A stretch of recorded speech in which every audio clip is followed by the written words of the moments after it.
The final major works to Manchester Dog's home are now complete, 4 years after a devastating fire tore through the building and killed 60 animals.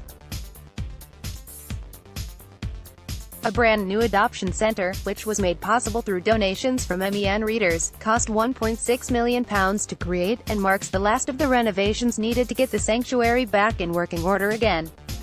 Manchester Dog's home. Image, Manchester Evening News. Tuesday is the 4-year anniversary of the blaze which destroyed the home site on Mossbrook Road in Harper Hay.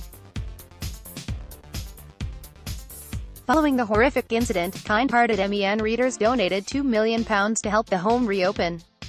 The majority of the funding has been used for building the new adoption centre, located on the car park of the site, while the rest of the money was used towards renovating stray blocks and other facilities. Manchester Dog's home. Image, Manchester Evening News. It has been open for just a few weeks and already has 28 pooches who are looking for new homes inside. It contains a reception and an atrium area with seats, as well as vending machines where visitors can relax or meet and greet the dogs. There are 32 kennels in the center, which all face outwards into the atrium with no dogs facing each other to avoid kennel stress. Manchester Dog's home. Image, Manchester Evening News. The kennels have a glass panel at the front section facing the public, while the back has bars as well as a private area where the dogs can relax while not being in view. There are also new facilities for employees at the back of the building, including a staff room, office, storerooms and a kitchen. Steve Mapley, Dog's home manager, said the anniversary of the tragedy is always a sad time for staff, but he's amazed at how far the redevelopment of the site has come since the fire. Manchester Dog's home. Image, Manchester Evening News. He said, "Today is always tinged with sadness. When I see the dogs being adopted, you think that it could have been such and such a dog who never got that opportunity. We get on with the job, but you can't help but think back.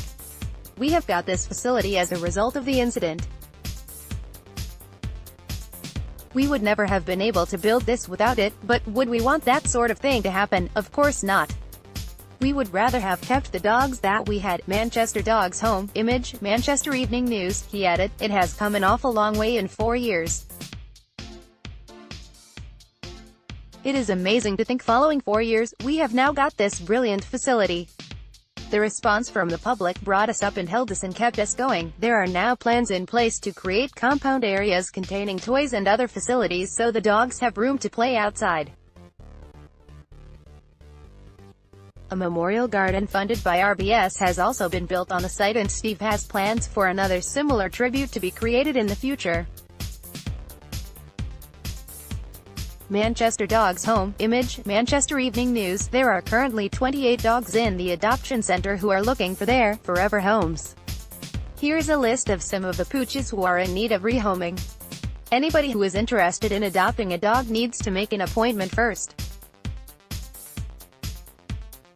Valerie. Image, Manchester Evening News. Valerie, 10, a Staffordshire Bull Terrier cross who is the longest staying resident and has been at the home since May 11th. Kira. Image, Manchester Evening News. Kira, 5, a Staffordshire Bull Terrier who required an operation on her back leg. Caesar. Image, Manchester Evening News. Caesar, 4, a Shar Pei who gets on with other dogs but must be the only pooch in the household. Marlo and Roxy. Image, Manchester Evening News. Marlo, 6, and Roxy, 8, a Chihuahua and Border Terrier who are best friends and must be housed together. Nico at Manchester Dog's home. Image, Manchester Evening News. Nico, 7, an Alaskan Malamute who's an active boy and needs someone with an outdoorsy home. Aurora. Image, Manchester Evening News. Aurora, 10, a German Shepherd who arrived at the home as a stray. Cuthbert. Image, Manchester Evening News. Cuthbert, 13, a Staffordshire crossbreed who despite his age loves walks and playing with his ball.